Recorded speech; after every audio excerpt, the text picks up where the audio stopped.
The book of choices, I shut right down. I have anxiety. Yeah. Me too. I totally hear you. Yeah. It's like going to TGI Friday and they've got like the 35-page menu and I totally can't handle it. And I will tell the server, just tell me what I should eat.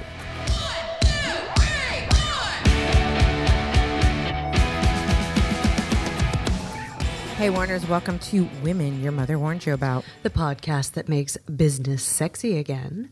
I'm Gina Trimarco, sales trainer and consultant at Pivot10 Results and founder of Carolina Improv Company. And I'm Rachel Pitts, mommy, wifey, and mortgage loan officer with U.S. Mortgage. Ooh, the singing lender. Yes, ma'am. I always want to sing that with you. I know. Sadly, I do not have a singing. I don't have my own jingle yet, but it'll come to me. Too busy doing other fun stuff. To you. Yeah, we've been talking about having our own jingle for like a year and a half now. It'll happen. Because Gina sings too, but you know that she's not branding herself that way. I am not branding myself that way. Not today. I mean, it could change because the only constant is change. Exactly. So super excited about this episode that we recorded with another amazing woman your mother warned you about, Freida Rothman. What did you think? It was the episode, it actually was so powerful, it kind of took me a little bit off guard. Not to give too much away of her story that she shares, but anytime that you bring a subject like Holocaust survivor, that phrase immediately brings imagery into people's minds. And she's just got some really powerful inspiration from her family members. And she is a powerful, yet she's not like a super wide open chick like we are. She was very, she's kind of a more subdued woman your mother warned you about, but powerful in her own right. And that's okay. You really can interesting. Be a subdued women your mother warned you about. I know we tripped her up with that question right at the beginning. Shame on me. But I think we're all very different. We don't all have to be like balls to the wall, brassy, to be that woman. And the way that she is a woman your mother warned you about is that she talks about how she steps outside the boundaries of what her culture that she is born and raised in and still lives, her very traditional Jewish household, yet she's the CEO. So it's interesting. That makes her a woman your mother warned you about within her own culture. Yeah, it's so amazing. And just like looking at pictures of her on her Instagram, like she's beautiful. She's got the beautiful family, but she's still in that very cultural role. And yet she's still like the modern woman that we all want to be at that powerful position that she's in. And in her stories, which we won't reveal all of them, I did, to your point, I mean, I had goosebumps through it. I almost had tears. It's certainly not the same with where I come from with my family and how that tells a story on the German side of my family and how they survived. It's a whole nother story of how the Germans, who were not, with Hitler on things, how they had to deal and how they had to try to escape. And thinking about my own grandmother, as she talked about her grandparents, I mean, it really brought back how much I really looked up to my grandmother because she was this strong German woman who so much was put on her. And I would look at her and go, God, she would be running some major company if she was in modern times. So I think that was really cool, is the foundation of who Freida is. Today's fabulous episode is brought to you, of course, by Dermavogue, and we thank Dermavogue for keeping us so beautiful, more than we already are. Tell us about Freida. So I'm going to keep it short and sweet. She is, she's born and raised in Brooklyn. She's a second-generation jeweler, a mother of 4, an entrepreneur. I love her story about how her husband supports her, but she's designed this, her own jewelry line, and it's based on, she gets inspiration from the city streets around her in Brooklyn. So her jewelry is really cool and the craftsmanship is really cool. And her goal is to empower every woman to channel the strength, grit, and beauty in the world around us, to stay strong in the face of life's many challenges. And she talks about her new line that's coming out this month of Women of Strength. And we'll just leave it at that and jump right into the episode. Sound good? Sounds good. You guys will enjoy this episode with Freida Rothman.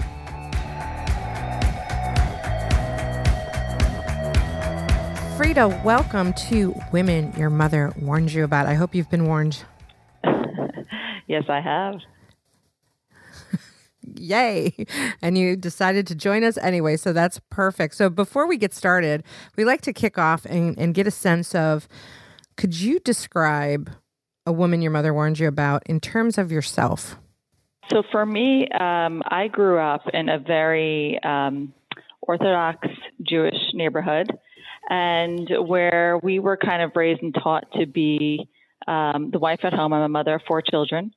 And kind of, our husbands, the men in the home, are kind of our kings. We have to do, whatever it is to make our husbands happy. And I have kind of been breaking that glass ceiling here in my community, where I have been doing what I think is great for my business and for my family, and not necessarily following all the rules. And definitely I'm that girl that, hey, don't necessarily do what she's doing, but definitely a leader within the community. Awesome. Yeah. That's awesome. Thank you for that. Thank you. So before we jump into talking about your amazing jewelry, which is amazing, and if you need to send us samples, we're cool with that. We'll, if we need to wear them on our show, we will do that. But before we talk about that, let's talk a little bit about the story of your family and your family adversity that you guys went through, and how that's impacted you as a woman and as an entrepreneur.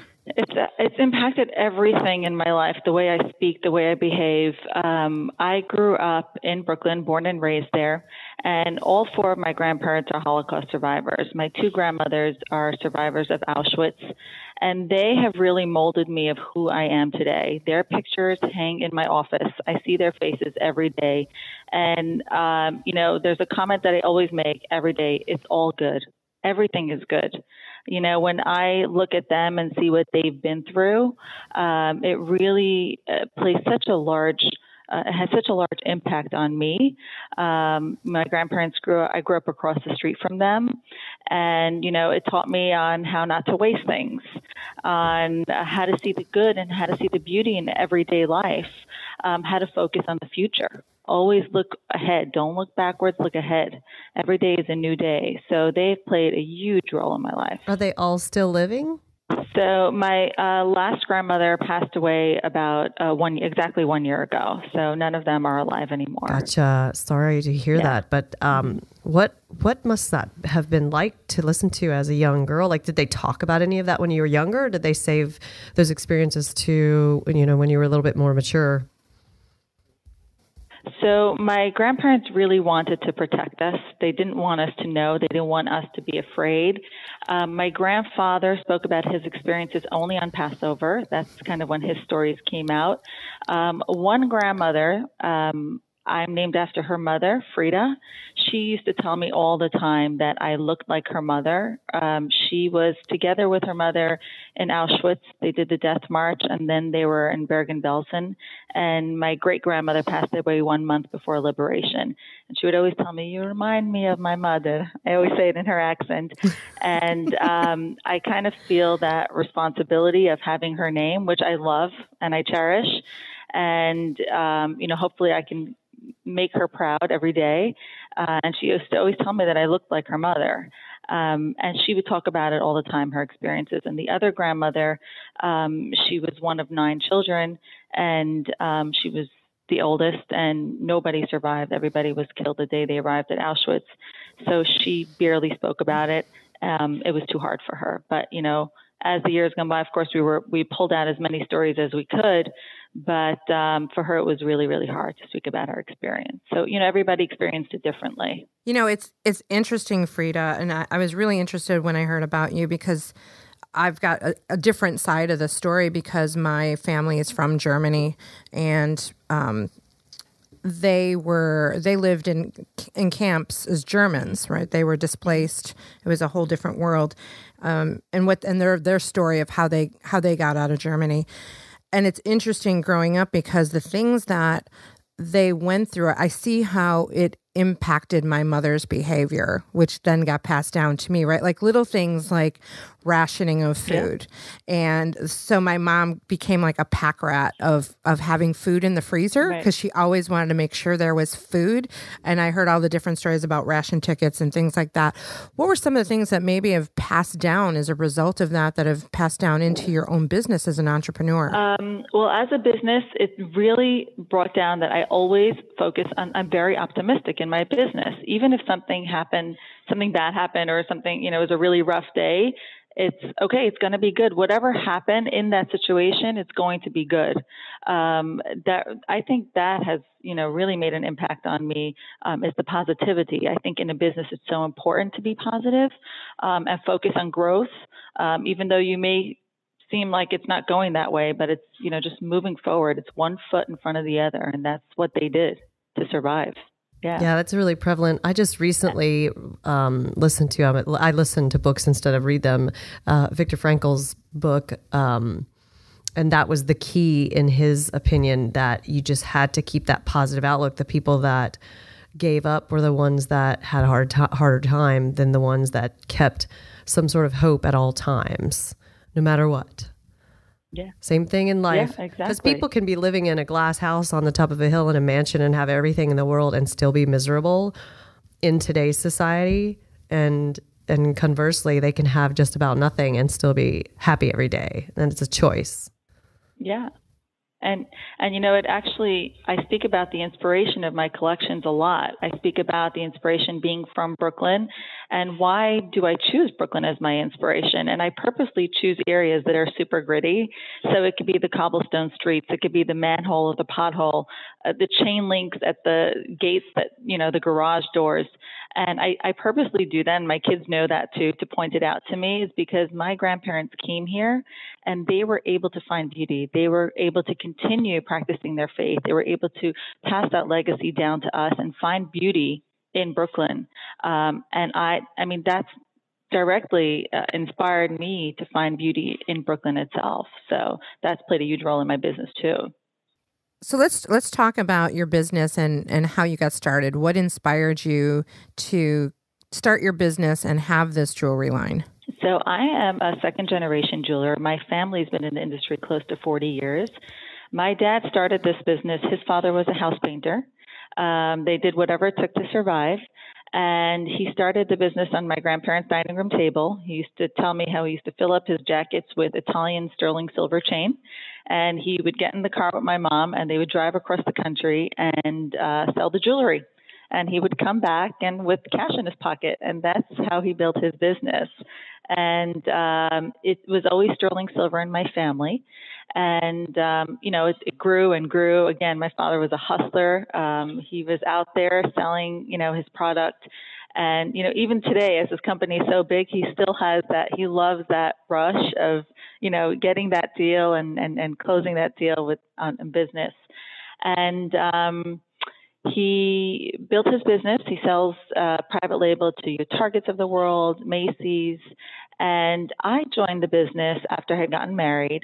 And he had a lot of smaller clients that would call his company that wanted to manufacture with him. And he was like, I don't, it's too much of a job for us. We can't handle that. We only handle bigger accounts. And I said, how about I take that over and work with these smaller designers, and you manufacture through your factories? And he said, go right ahead, start. So I've always been an artist. I've always sketched and painted. I have that art in me. Grew up in the jewelry world. And I said, great, perfect fit. I'll start working with these designers. So I started taking those calls with those smaller designers. We were just a private label. It was my own division of the company. I didn't work under him. It was really my own company, but using his manufacturing. And that's kind of how I started, was working with other designers, designing for them, with them. And then I found myself really designing a lot for these designers. And my husband said, you realize that you're doing a lot of the work for a lot of these designers. Why don't you try and design your own collection? And that's kind of how the Freida Rothman company started. When I started, I obviously was very nervous. I wasn't sure, who's going to like my collection. I don't know, but I did know the industry very well. And I was taught that when you are looking to launch a collection or whatever it is, whatever product you want to feature, look for that white space. What is somebody else not doing? And because I had that background information, I was working with other designers, I knew it so well. You had your really high-end fine jewelers and you had your low-end costume, but there was nothing really in between. And that's kind of how I said, okay, I think we have something. And I went to the first year, we did the traditional trade shows. I went to my first trade show, and I had met the buyer from Nordstrom.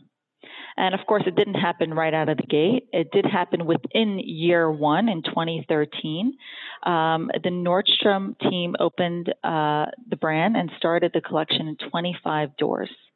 And they said it was only the second time in the history of the company that they launched in 25 doors, because it's usually 5, 7, 10. And I remember looking at my husband and saying, okay, I think we actually have something here. I think we can, continue to build this brand and continue to build this product. And a funny story about the actual name, I was definitely more timid and shy. I was very nervous with putting my name on the brand. And it originally started with my 3 children's name, Belargo, we called it, because I was like, I can't have my name out there. I'm too shy. I can't speak. I can't do this podcast, And I was really hesitant. And my husband went ahead and he ordered about $50,000 worth of displays with my name splashed all over it. And he goes, there you go. You're the designer. You're the name. You're going to do this. And of course, I thank him so much for giving me the courage to do it. But it was hard. It was hard for me to put my name on something and then speak for it. And, of course, I've grown into it, but it's always my biggest fear. Like, am I ready for it? So that's kind of how we started the brand and started the business. Okay. Well, first of all, kudos to your husband. Right. I mean, I think that's really amazing, especially based on your culture and how you're raised. And it sounds like not only do you kind of run against the pack, so does he. He absolutely does. Absolutely does. It's very unusual. It's very unusual for him. I'm actually the CEO of the company and he's the president. So, for him to even put me on that pedestal, it's huge. It's huge within the community. And I'm so excited about it because I think you always need, the first people to make that step. And I really think that we are showing the younger generation of how it's done.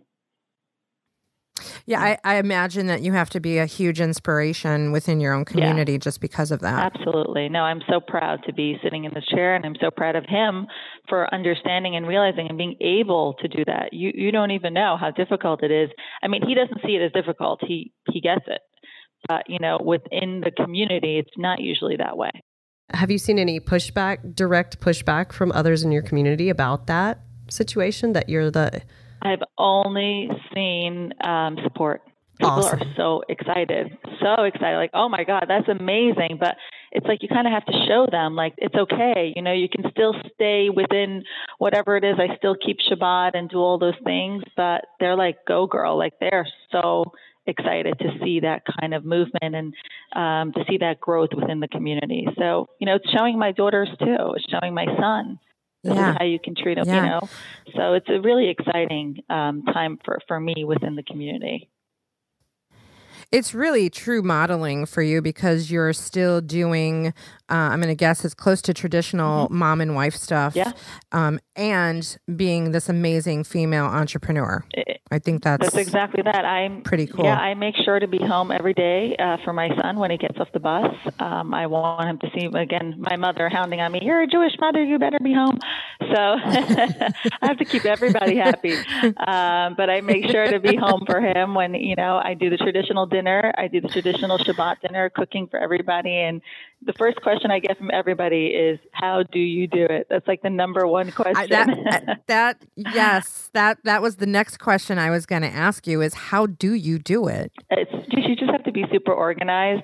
I love being busy. I really, truly love being busy I think it's healthy. I think it's so healthy to be busy from the morning to the night, and you feel so good about yourself. It's like you go to sleep at night and you're like, what did I do today? And you can say, check, check, check, check. Gave my son a kiss. I washed his face. I gave him breakfast. I went to work. I had this podcast. I spoke to this one and that. Like, it's such a great feeling to know that you do so much in one day. Like, I'm not complaining. I'm so proud. It's such a great feeling. Well, it sounds like the key for you is organization, which I think is important for everybody to remember. Rachel often says, what doesn't get scheduled doesn't get done. It's 100% true. Yeah, it is true. I want to back up a little bit when you were talking about not being comfortable putting your name on it and being shy. And I think that's a really important thing to talk about, because there are so many women who struggle with the whole imposter syndrome and not feeling ready and trying to be perfect before they roll something out. Can we talk a little bit about what held you back and not feeling comfortable with making a splash with your name? Exactly what you just said. I mean, I'm not really that person. I don't think I'm as prepared. I don't think I had enough schooling. I don't think I'm smart enough. All of those things combined. I don't have the language skills. Everything that you can tell yourself no, everything that can hold you back. But again, like thinking of my grandmothers, if they can do it and they can survive, you can do this. Just go and do it. Literally just do it. And I listen a lot. I know this is so cliche, but I listen to Gary Vee a lot.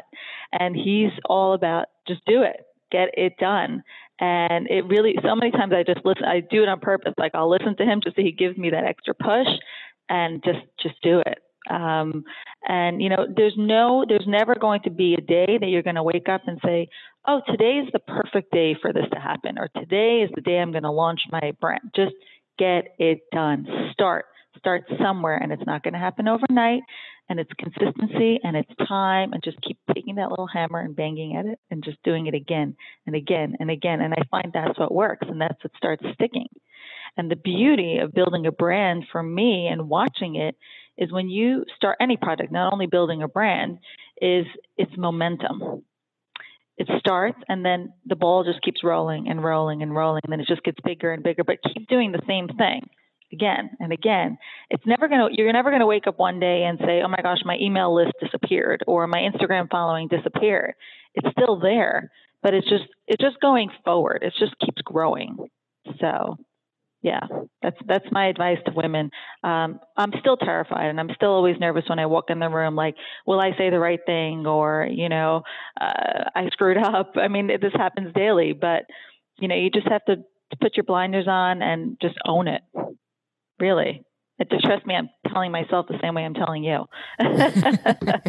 Hey guys, really quick. Hate to interrupt. I know you're enjoying this episode. Just want to give a shout out to Dermavogue, our sponsor, dermavogue.com. Dr. Turek and his wonderful staff over there help Gina and I look and feel our very best. Check them out, dermavogue.com. Thanks so much to Dermavogue. Everyone notices, but no one really knows.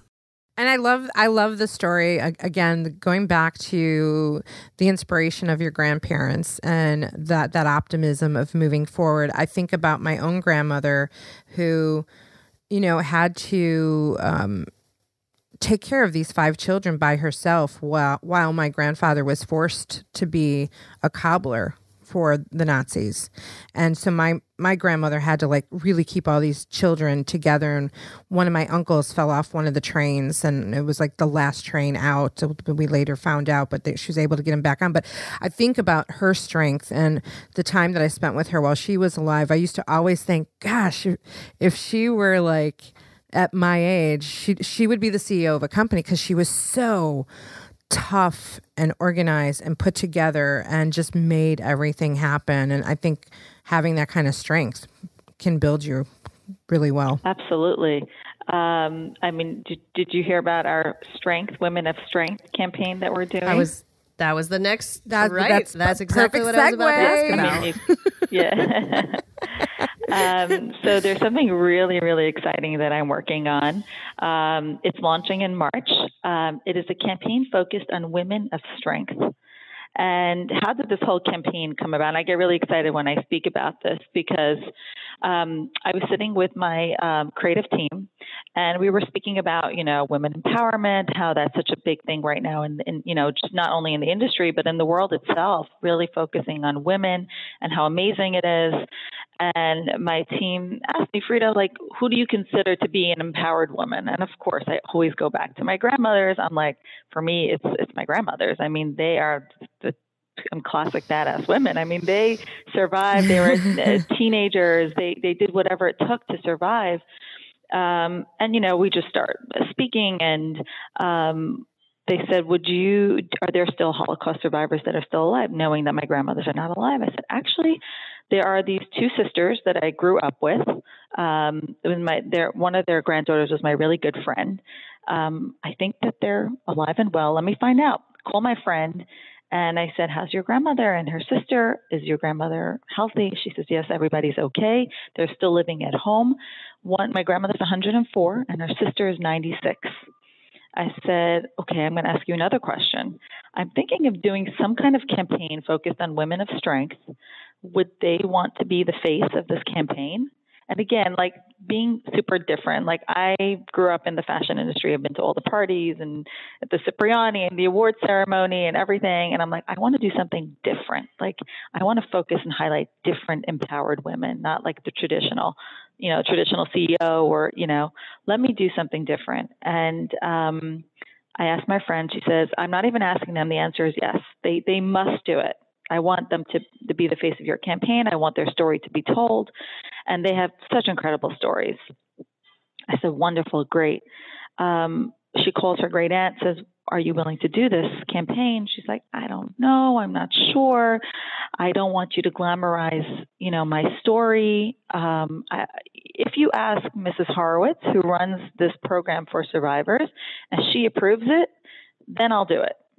So great. I get my whole professional voice on, getting prepared to speak to Mrs. Horowitz and ask her if it's okay for these survivors to be the face of the campaign. Call Mrs. Horowitz. We're talking, ends up being Mrs. Horowitz had stayed in my home a couple of months before as a guest for a neighbor asked me to host her. She's like, I'll do anything for you, Freida. Of course, I'm going to make sure, but I'm asking you one favor. Before you go to shoot this campaign, I'd like you to come and join some of these survivors for lunch. They gather here every day. Just meet some of them and talk to them. I said, absolutely, it would be my honor. So this comes the day of the shoot. The shoot's scheduled for 3:00, working around the survivor's schedule. And I go to the local Y where these women get together for lunch. And of course, I was really nervous and scared to speak to them about this campaign I want to do. And I get up and, since I am the granddaughter of survivors, they'll listen to me a little bit more. And I'm obviously very sensitive to their stories. And I explained to them what I'm doing, that I'm highlighting women of strength, and I chose them because of their strength. And, and I'd love to go around the table and speak to some of them and hear their stories. So I start with the first woman. She's about 4'11", tiny little lady. I start speaking to her, and she's holding my hand, and she's like, I love what you're doing. And she tells me that when she was 9 years old, she hid in a cellar for 6 years until she was 15, how she ran to the forest, to the partisans, and then they sent her back because they said she was too short, because her legs were too short, she was too small, and how the woman she stayed by couldn't feed her, so she wouldn't eat and I'm like listening to her story, and I'm like, this is like a bunch of Anne Franks in this room. I'm like, have you ever shared your story with anybody? She's like, no. I'm like, what do you mean no? Your story is incredible. That's what movies are made about. And then I move on to the next woman, and she has a story similar to her, crazy stuff. And I left that room after 2 hours of speaking to these women so inspired. And I said, I need to do something for them where their stories are told. I don't want their stories ever not to be told. They're so incredible, and I'm thinking of kids that are dealing with depression or people that their day is not going that great, and just hearing their stories of hope and faith and continuing to live on, I think is so inspirational. So we did the photo shoot later in the day. It was incredible with the two sisters. They shared their story. They showed us candlesticks that they went to go dig up after the war. I mean, it's all recorded. It's incredible, incredible stories. from that day, I decided I want to throw a party, a luncheon celebrating their strength. We're not going to focus on the sad things that they went through, but we're going to focus on what they did when they came here. Like, how did you rebuild? Like, how did you do that?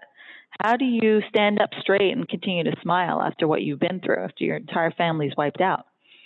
And within 3 weeks, I put together a luncheon. It was called the Women of Strength Luncheon here in my Brooklyn office. We had 55 female Holocaust survivors come through the doors. We had the New York Post was here, the New York Times, the Wall Street Journal, the Associated Press. We had tons of press covering the event. We had Shalom Lemmer, who's a universal recording artist. The first Hasidic universal recording artist was here for the luncheon. And I had him standing on a stage with his back facing the New York City skyline and the Statue of Liberty to his right. And the survivors were all watching him, and they were looking at the skyline of New York. And the entire luncheon was focused on their strength. And it just was the most incredible, moving. I had my girls take off from school, and it was just like you felt it in the air. There was something special. It was just a feel of joy in the room itself. And my favorite part of even after all the interviews that they gave to the press, towards the end, no one told them to do this, but they just stood up and started to dance in a circle. And you had the news was in the center just filming them, and just they had these big smiles on their faces, and they were just dancing. And, of course, I was dancing with them, and my daughters and my mother and my father, we were all here. And there was just so much joy in the room. And I told myself, if I did one thing in my life and I got their stories to be told, I'm happy. Because of that luncheon, last Monday was the 75th anniversary of the liberation of Auschwitz. 195 news outlets picked up their stories nationwide and had their stories told. So I just felt so happy that their stories were told. It meant so much to me because my grandmother's stories were never told. Nobody, their lives that they led, and they went to their graves with their stories. I mean, of course, our grandchildren know the stories, but I'm talking about the world, their incredible, incredible strength. And when these women left, I gave them each a gift with a bracelet that had the word strength on it. And a couple of days later, they invited me to some event at the memorial in New York City. And I come in, and they all start waving at me. It was a Hanukkah party. They all start waving to me, wearing the strength bracelet and the numbers on their arm. They're like, Freida! They're yelling. And it was just so special to me. I felt it was just incredible. And just being able to highlight these women of strength and telling their stories and being able to give back to them. We're launching this strength bracelet, and the proceeds of that bracelet is going to go back to help these survivors, to feed them, clothe them, anything that they need to make their lives more pleasant, and just to live their lives in a happy way. So I've even noticed, which is so incredible, that my team, the staff here, walk into work with more of a jump in their step. They feel like their days are more meaningful. They're working for a company that's not just focused on fashion, but it is also focused on something higher, a higher meaning. And everybody, a bigger purpose. And that is I'm so happy that they felt it that day, and they felt it in the room when these women came in. One of my employees said, even when she touches me on my arm, it just goes through me, their strength. It's been an incredible, incredible journey. I'm so excited for the launch, to talk about it in March. Nervous, of course, because their story is so huge, but I'm gonna, because it's true and it means something to me. Hopefully, it's going to translate, and I'm just really honored to be a part of that. Sorry that was so long, but I'm super excited about it. Don't say sorry. Don't say sorry. Yeah. I think we were all engaged, and our listeners will be engaged as well, because it's such a powerful story, and a story of purpose too. When we think about business, how important it is for a business to have a why and to have a purpose that keeps people inspired and engaged, and not just about creating a product for someone to buy. Exactly. And because I've been doing that for so long, and I'm so happy that I found something that I could connect to and I can also tell the story of their strength, it just makes every day makes every day more meaningful. So it's been incredible. Yeah, and this, it's so important to have those kind of stories shared with the world in today's day and age, because, you know, there's so much noise, there's so much negativity because, you know, somebody feels slighted. Oh, someone slighted me, you know, like online chatter and the things that those women have lived, they just must chuckle inside at any of that stuff that's going on today, where people, you know. Of course. Yeah, and actually it's made me tougher too. I mean, of course, I'm born and raised in Brooklyn. I'm automatically tough. But my grandmothers are like, don't let everything, you know, hurt you. Like, it's okay. Let it slide. Let it go, you know? Absolutely. Yeah, and that is a big reason why I chose women of strength, to focus on the women. And because there's so much, like, you know, that depression in kids. And I'm like, don't be depressed. There's so much in your future. And, you know, if anybody can survive it, you can too. You know, if they survived Auschwitz, you can survive whatever it is you're going through. So hopefully if I'm able to even inspire one person, you know, then I know my job's done. I'm telling you, I have a daughter who is right now in the tween stage, and those kids, like, there's a lot. I'm trying to be a good listener to some of these scenarios that I don't really actually, I have to like Google it first of all to see what they're talking about. But like, there's a lot of stuff they're dealing with and they don't know how to navigate it, because they aren't always presented with stories of women and children. As you said, that woman who shared being 9 and all the way to 15 being in a cellar, like, that's a big deal for kids to hear that you can survive and live a wonderful life. You can survive middle school, y'all. But they don't sometimes think that they can. Exactly. These children, there's one school in our area that the high school has had like 9 suicides in the last couple of years. Oof. And these kids it's a very privileged area of society, mm-hmm. and these kids still mm-hmm. don't know where to find strength.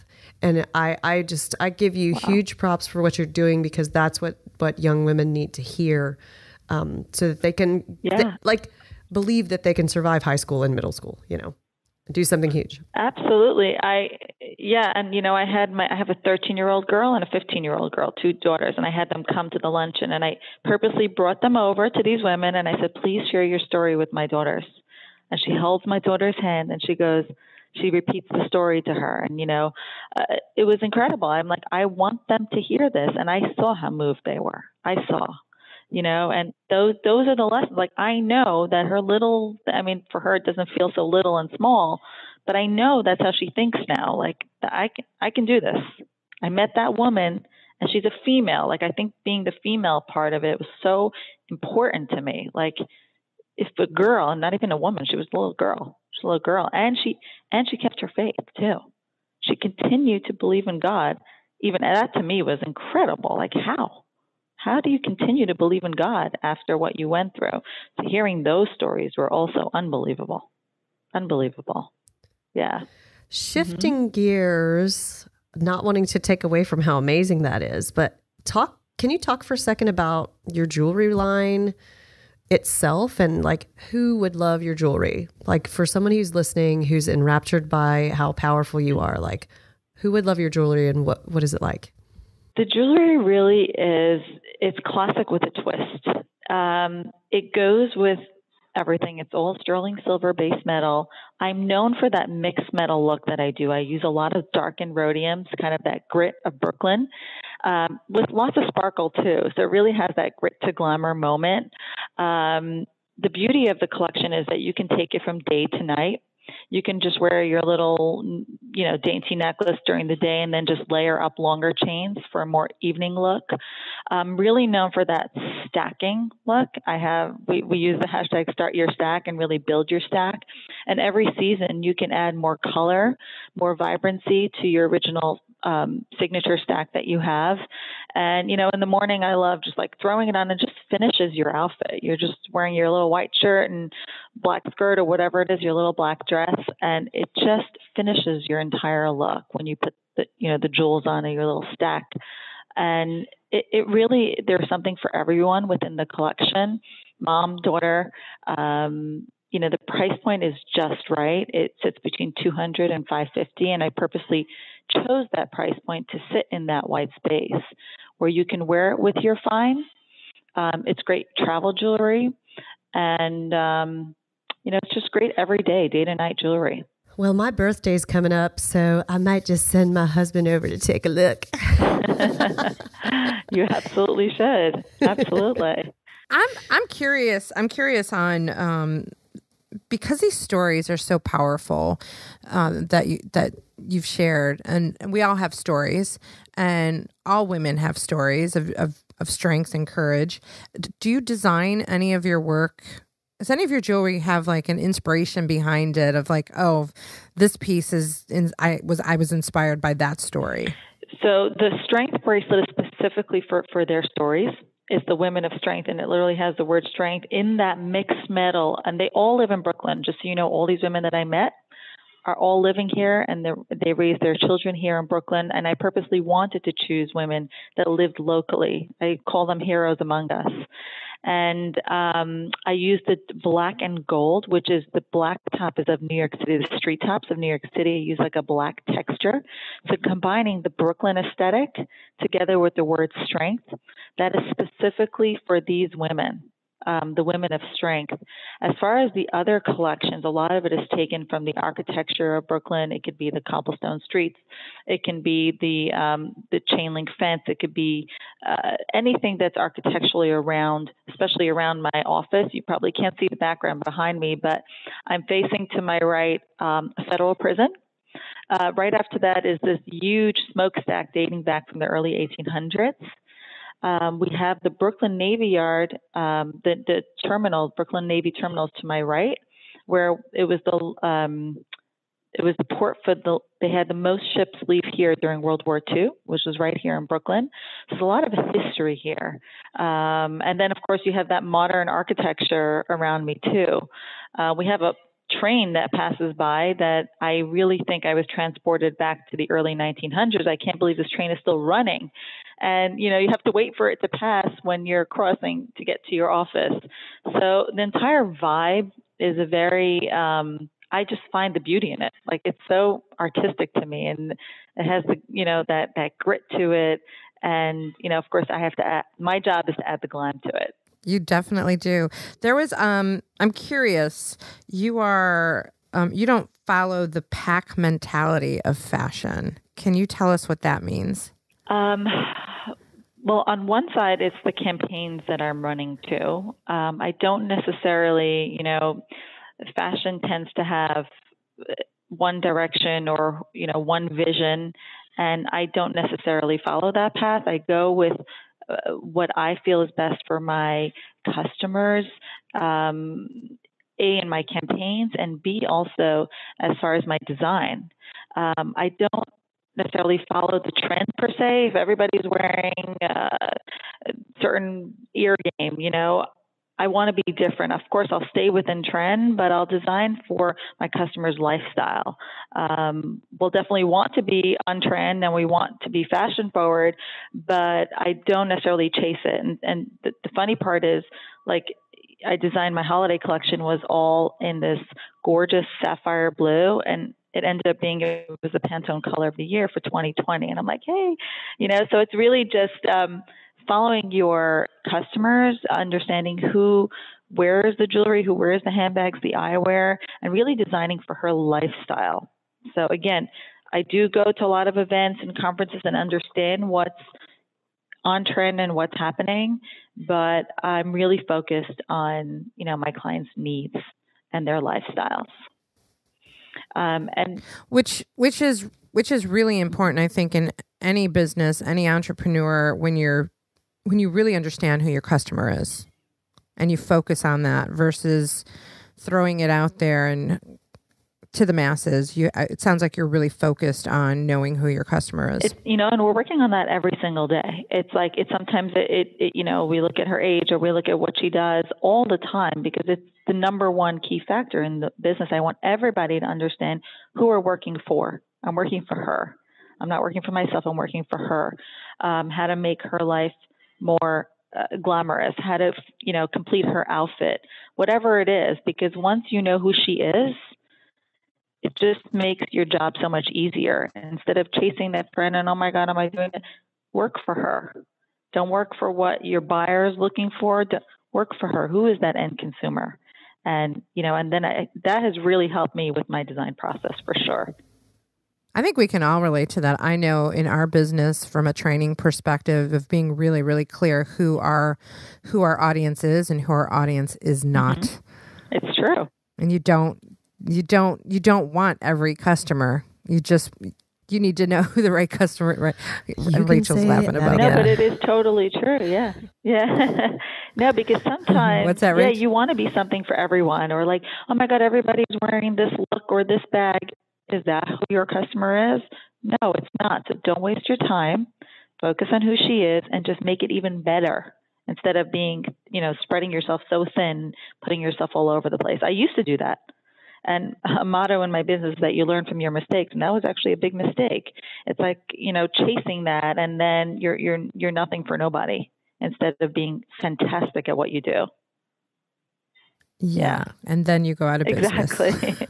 Exactly. It's ironic. I actually know a jewelry designer who lives in Brooklyn, and he's a client of mine, and he's worked a variety of places. I won't name names because I don't want to put it out there company wise, but known names.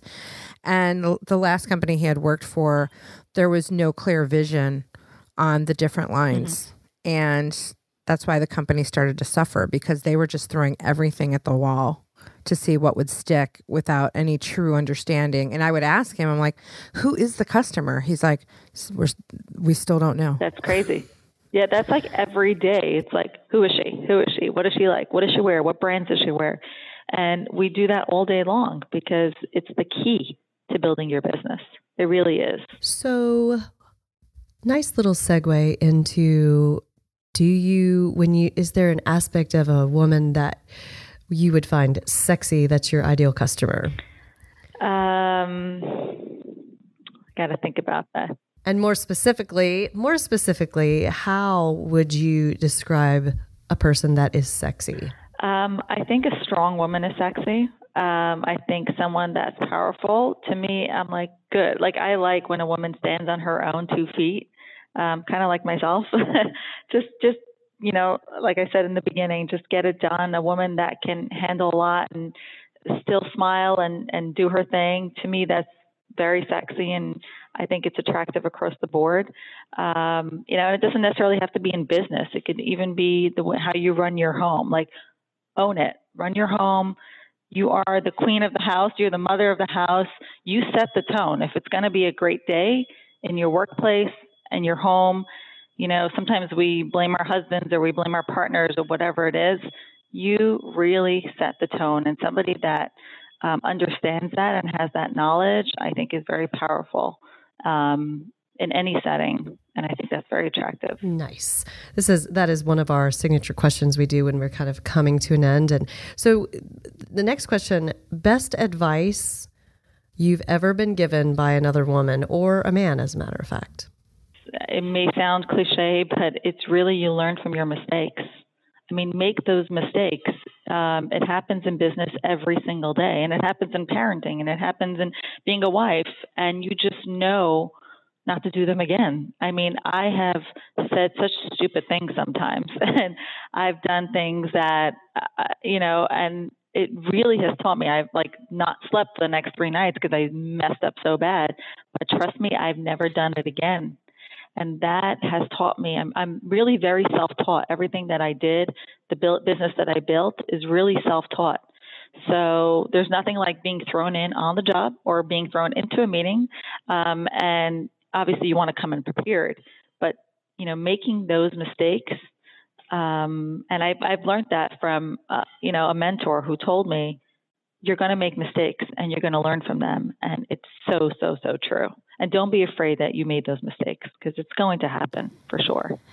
You know what I love about that? We talk about this in improv, right? So our training company is improv based. So that's a tool that we use to get people out of their headspace, but also to encourage failure, because it's in the failure where the funny comes from a comedy perspective, but it's in the failure where innovation happens. And so I've embraced this whole concept of, I look forward to failing. How can I fail? Where can I make a mistake? Versus, oh my gosh, I hope I don't make a mistake. Sometimes I have days where I'm like, gosh, I hope I make a mistake because I need something new to create. I don't think I've ever said that, but you know what? It's a great way to look at it, though. It really is. And you're right that the comedy comes from that. Like, we did an event at West Point a couple of, probably 2 months ago, and, you know, felt really glamorous speaking to the cadets about our Women of Strength campaign and doing all of that. And we leave West Point on a high, and I got this huge flat tire. And I'm standing on this rainy road in the middle of a dark street near West Point. And I'm like, you know, this is where the comedy comes from. It's like, you know, Yes. yeah, so it was a great experience, and we always go back to that, you know, the flat tire in the middle of the dark road, and thank God we got help and all, but, you know, that's really where your best times, and you learn from those. Yeah, well, comedy definitely comes from relatability, that's for We sure. can all relate absolutely. to the flat tire. Yeah. So speaking of mistakes and learning from them, any advice that you wish you had been given early on? I still agree with the, I think, and a piece of advice I wish I got earlier on, because I think I wasted a lot of time, was the consistency piece of it. Not being all over. Stay focused. You're known for that black and gold look, that mixed metal look. People love you for it. Stick with it and just make it better and better and better. And I used to have a ton of product on my website. I used to have a ton of offerings to my customers. And, you know, I thought that was good to have tons of customer choices. And I would give them 400 bracelets and 600 earrings to choose from. And it was too much. It was just too much. So I would say about a year and a half ago only is when I had a planner in here, and she's like, okay, that's it. You got to start scaling back. Your customers are confused. It's too much. I'm like, no, but I love that one and I love that one. No, scale back. Less is more. And we literally have those words spelled out in huge letters across the office now. Less is more. Focus on what really works for you, what you're known for, where your successes are, and don't confuse the customer. Give her less. I was just going to say that we talk about this in sales, that a confused mind doesn't buy. And when you give too many options and too many choices, it overwhelms the buyer, and then they don't buy. They back off.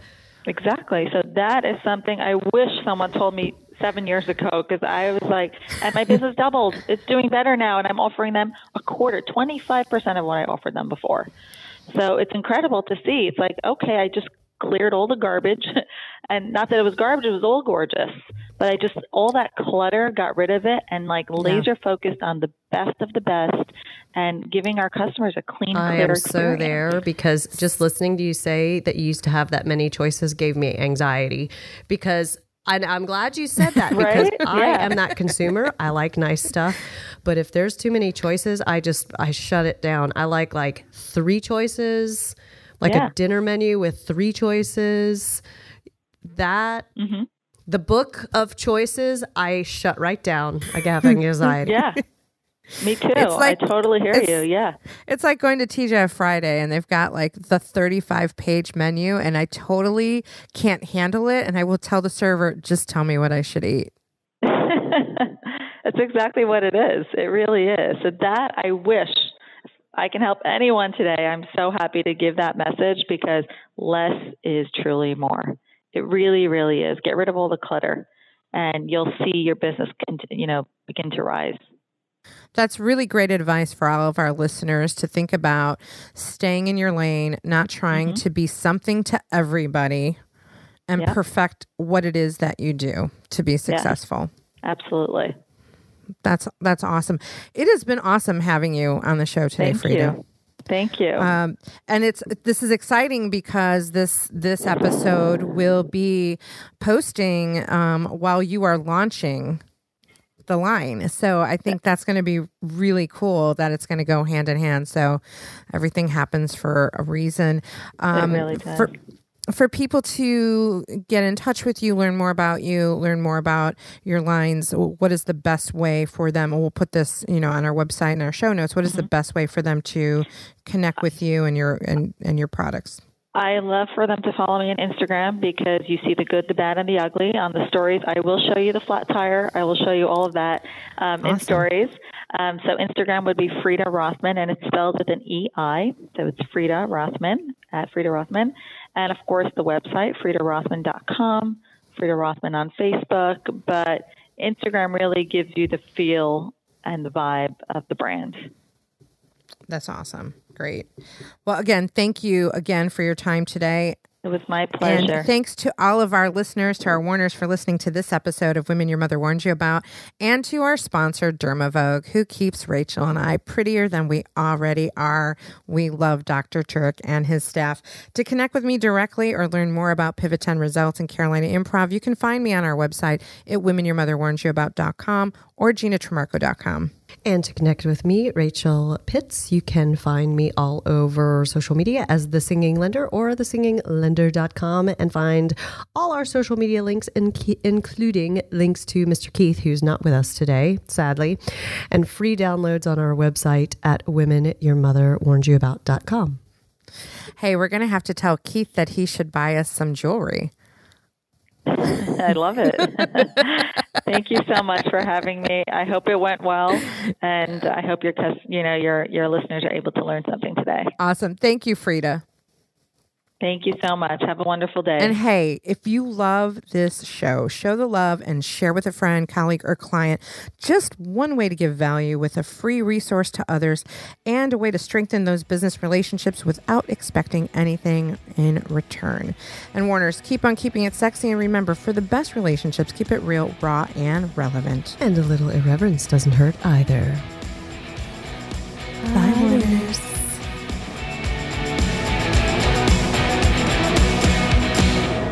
This really will get serious soon. Yeah, it doesn't have to. I don't think anybody wants it to be serious. Women Your Mother Warned You About is a Pod About It production. You've got a great idea. Let's pod about it. Visit podaboutit.com for more information. Woof, woof. Monkey, monkey.